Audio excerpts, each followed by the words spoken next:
So a couple of days ago, Jim Ryan basically, told the world what, if you're familiar with the gaming industry or gaming entertainment, uh, you knew Sony was going to come down this path, and the path I'm referring to is a lot of exclusive titles that are PlayStation exclusively for their consoles are going to be making their way to PC, and they're starting it off with Days Gone.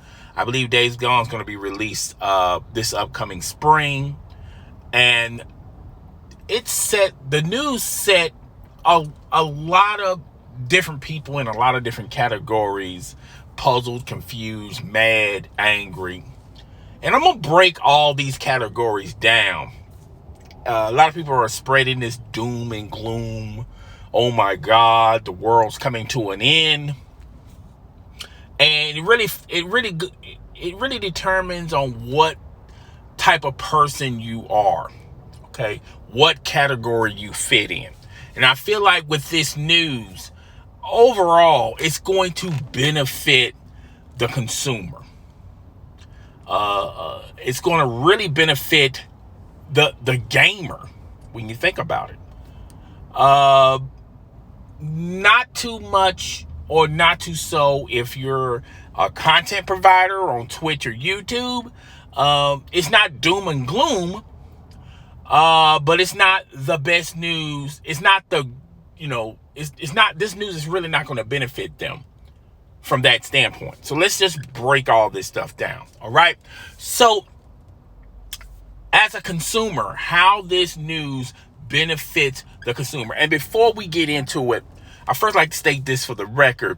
No one really knows, as far as when they talk about exclusives, they're talking about the past, present, and future. All right. So the future up and coming games that are going to be making their way to the PlayStation 5 are these exclusives are going to be day and date with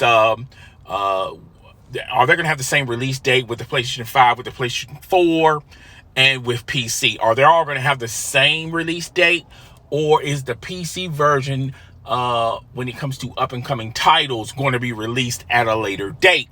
And I feel like it's going to be the newer titles are going to be released at a later date. Now, and the reason why I come to this conclusion is, PlayStation is a software and a hardware company, all right? And they really want to bolster the portfolio of the PlayStation 5, all right? As of right now, it is extremely difficult to get your hands on a PlayStation 5, and the demand is at an all-time high. And even with this announcement, it's still at an all-time high. People are willing to spend $1,000, $1,200 for a PlayStation 5, even though they're fully aware of a lot of future exclusive games, past, present, and future games coming from the PlayStation catalog are going to be making its way not only to the PlayStation 5, but at a certain time frame, the PlayStation 4, and they're also at a later date going to be released to PC. Still, the demand is still at an all-time high for people still looking for a PlayStation 5. So this news is, when you're looking at it as a consumer, it really does not change the fact that consumers are still eager to get a PlayStation 5, as well as the games that are going to be coming along with the PlayStation 5, and people that are in the PlayStation 4 pool are still going to be gravitating to these games as well. And at a later date, these games are going to be making its way to PC. Now, let's just say hypothetically, okay, future titles are going to be ported on the PlayStation 5, the PlayStation 4, and the PC. Let's just go ahead, and even though I don't feel that that's the way Jim Ryan wants this to go, let's just go ahead and just use that train span, that thinking span, excuse me. think it would not affect Sony when it comes to people still wanting to find the PlayStation 5. I think they're going to still sell consoles of the PlayStation 5. They're going to still sell consoles to the PlayStation 4.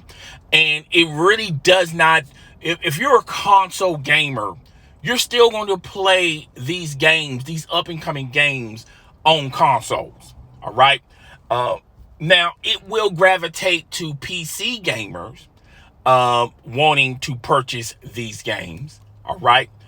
Also, Jim Ryan also stated that now more than ever, it costs a lot of money to develop these games. And that's one of the reasons why they decided to go this route. All right. Now, when you talk about the gamer, how does this affect the gamer? Okay. You can look at this many type of ways. It affects the gamer to, if you're just a simple gamer, it allows you other avenues just in case you can't get your hands on a PlayStation 5 in the next couple of years. You can still hold on to your PlayStation 4 and you could play these games on your PC. So it gives you other options just in case you're still looking for a PlayStation 5. All right. Now, also, consumers and gamers, I know a lot of people are going to say the consumers are the gamers. The gamers are the consumers. Not necessarily so. I pay for my own consoles. I pay for my own games. Okay. A multitude of people have this same format. But if you're younger, you don't have a job. Okay. You live with your parents. Okay. You have limited income. You go to college. Your way of doing things is going to be different than to someone like myself or others who still going to buy these consoles and still going to purchase these games. Particularly, we're not trying to upgrade and play these games to the next level, which is PC. I feel like PC is the ultimate level you want to play games on. If you're concerned about 60 frames, you want to play 120 frames, 4K, you want the best resolution, then of course you already have a PC. Okay, so this announcement really does not affect you that way. Now it affects you to the way of you always wanted to play the PlayStation titles, and the only way you could have played those PlayStation titles is buying the console. All right. That's how it affects you that way. But I feel like gamers come in all shapes and sizes. Not all gamers are built the same way. Some gamers, they can't afford their own consoles. They can't afford their own games. Okay. To that I say this announcement give those gamers other avenues to explore as far as still playing these games, even though you still can't find a PlayStation 5. Okay. Now, content providers, streamers, YouTubers, okay, Twitch, Facebook gamers, whatever streaming service you use, I feel like I can understand their quote unquote pain, the reason why they are sprouting doom and gloom at the top of the mountain, that this means it's going to lead into other things. I can understand. And I feel like when you go on social media, the multitude of people who feel like this is a bad idea are A, fanboys, hardcore fanboys, and B, content providers. You have to have something to talk about. You're critiquing news every day, particularly gaming news, particularly in the gaming industry. Content providers are not too pleased with this announcement. Now, for their own reasons. I feel like with the content providers, it's a personal issue. I don't necessarily think it's a worldwide issue. now hardcore gamers, if you're a hardcore Sony fan, you're a hardcore Microsoft fan, then like a couple of years ago when Microsoft made the announcement that all their games are going to be in day and date with PC, and I even made videos talking about how it devalues the console. Okay, and the reason why it devalues the Xbox console versus the Sony's console is they're going to be like they're on two different wavelengths, two different business planes. Microsoft devalues their console and the game by allowing the game, you can play this game either on PC or your console. Okay, at day and date at the same time. So if you don't have an Xbox console, you can play it on PC. And if you use that logic, the PC version is going to be superior than the Xbox version. Okay, with Sony and how they're marketing this, how they're planning this, it's going to release on the PlayStation first, and then it's going to have a window. And I feel like each game is going to be different. Some games, it may take 6 months till it makes its way to PC. Other games, I feel like it's going to take 3 to 4, maybe 2 to 3 years for it to make its way to PC, depending on how popular it is and how it excels, how and successful it is on the PlayStation platform. It's a case by case base. It's a case by case thing with the game. I don't think they're all going to be under the same umbrella when it comes to how it's going to be when it's going to be coming to PC. Okay. That's why a lot of these games like God of War, a lot of these games have not made it to PC yet. Okay, so it really matters the game, and I feel like by allowing and back to why it doesn't devalue the Sony console. If you want to play it before anybody on PC, and you definitely won't be able to play these games on the Xbox console, you're going to have to fork over $400 to $500 for a PlayStation 5 console. Now, this pandemic has made it very profitable for a lot of people to hoard a lot of PlayStation 5 consoles, and these consoles, and they're making a lot of profit, a lot of bang for their buck.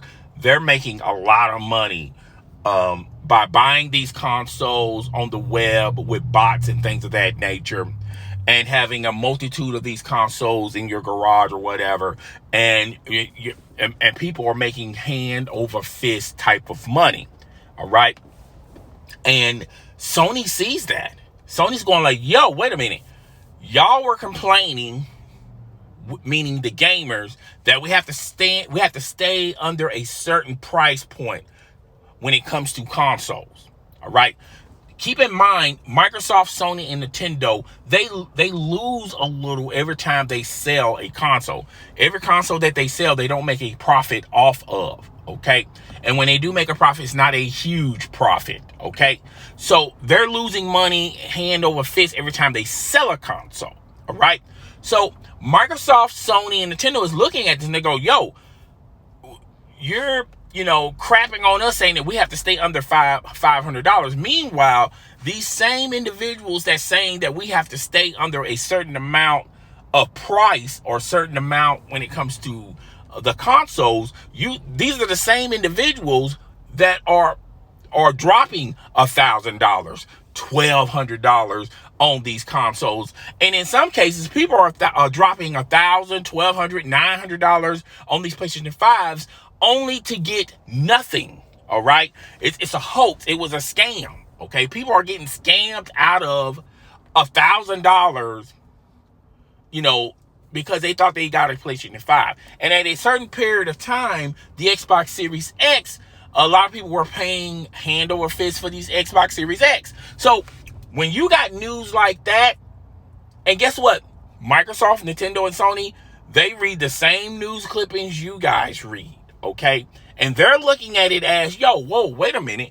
You guys are complaining to us that we have to be under a certain amount. We couldn't go over that amount. But you guys don't have no problem with forking over hand over fist $600, $900, $1,000, $1,200 for these consoles. They see this stuff, okay? So they want to make money as well. And when you have to be fair to Jim Ryan and Sony and them. Now, they could easily take the easy way out and be like Microsoft and just make mediocre games and just be done with it, okay? But no, they want to make AAA exclusive titles, okay, that you can't play anywhere else. And these titles, it has a huge demand for. These IPs have a huge demand for, all right? And yes, and a lot of people need to look at, like, if Sony would have sold, if Sony sells 50 million PlayStation 5s, but only 10 million of those consoles have that particular game, well, they only made a 10 million, and it cost them like maybe 2 or 3 million to make and develop this game. Yeah, they're making a profit, but they're not making a huge amount of money versus, yeah, we'll release it on the PlayStation 5 first, but then after a couple of years, when the hype dies down, we're going to release it at a later date for PC and make a ton of money there, because development, for every year that goes by, the cost and development of games go up, okay? And you can't have it both ways. And I feel like gamers like to have it both ways. On one side of the fence, you guys want them to make season passes, DLCs, continue to make little nuances to the game, keep the game fresh and alive, and things of that nature. But at the same time, you guys don't want to, spend a lot of money on DLC, okay? You want the developers to spend their money, but you have an issue when it comes to you spending your money. And that's how business works, okay?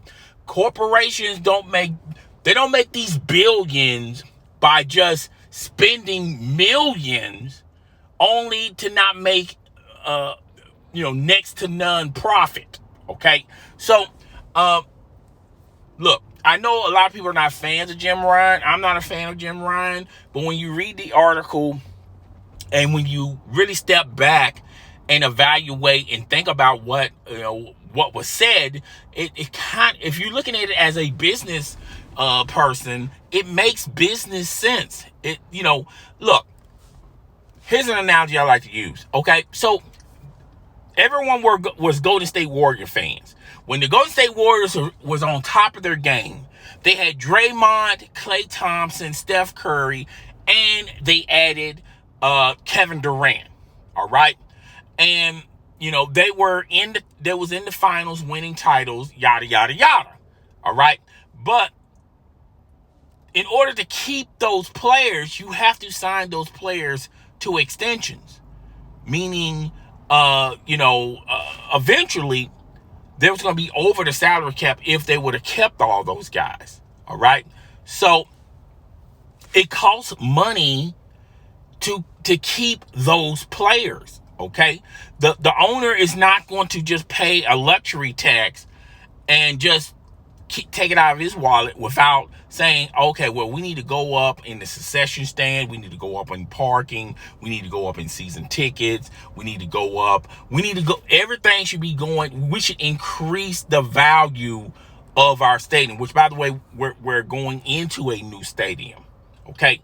And, fans love it when the team gets all the best players, but they hate it when there's a price to be paid and there's a price to be made, okay?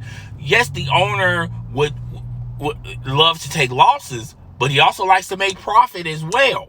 Okay, and that's the same thing what's going on with Sony and Microsoft.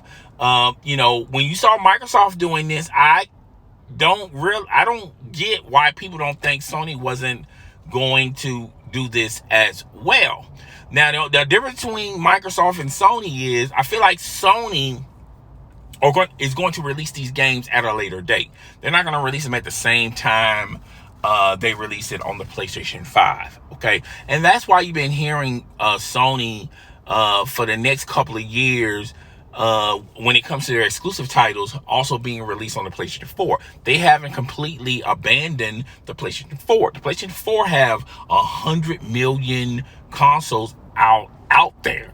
Okay, already been sold. Okay, I don't know the numbers of the PlayStation 5. Let's just say the PlayStation 5 got 30 million units already out there in households. Okay, and when you look at that 100 million for the PlayStation 4, and when you look at that 30 million with the PlayStation 5, then you start thinking about, okay, well, if we at a later date release these games for PC, that's even more consumers that's going to purchase our titles, meaning more money for us. Okay, the days of Microsoft making all the money and Sony just making enough to keep the lights on is over with. Sony wants to make a lot of money as well, just like Microsoft. And if it's good for Microsoft, I don't understand why it can't be good for Sony. If it's good for you, okay, how come it's not good for Sony? If you have something of value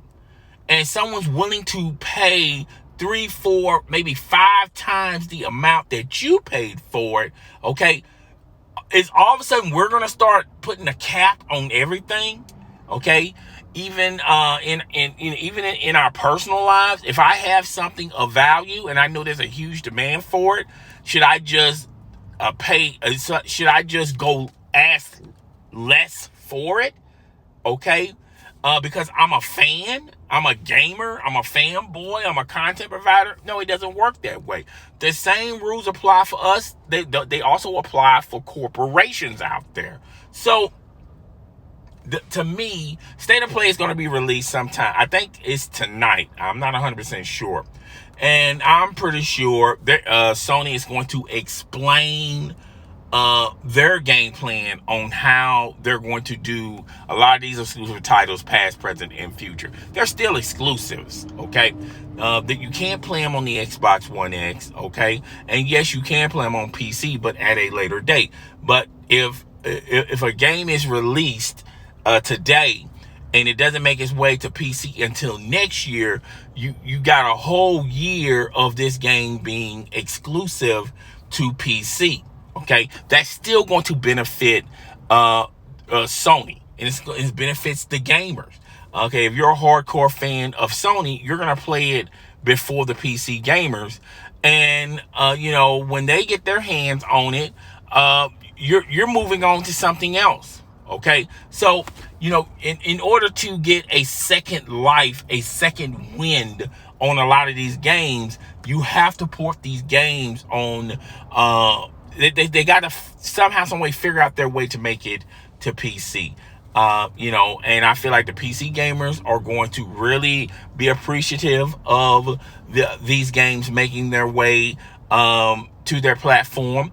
And when you look and when you compare resolution, the games that's coming from PlayStation is going to be at a better resolution than on the PlayStation 5, and that's fine. If you have a console, you shouldn't expect the PlayStation 5 to have a better resolution than the PC. You shouldn't expect this game to run better on the PlayStation 5 than the PC. Okay, so that's all I got to say. Look, I know Jim Ryan has his issues. He has baggage. Okay, I'm not a big fan of him as well. But if you take the emotion out of the logic and just really look at it for what it is, this is clearly business 101. All right. So, I'm done with this topic. I will talk to you guys next week. Deuces.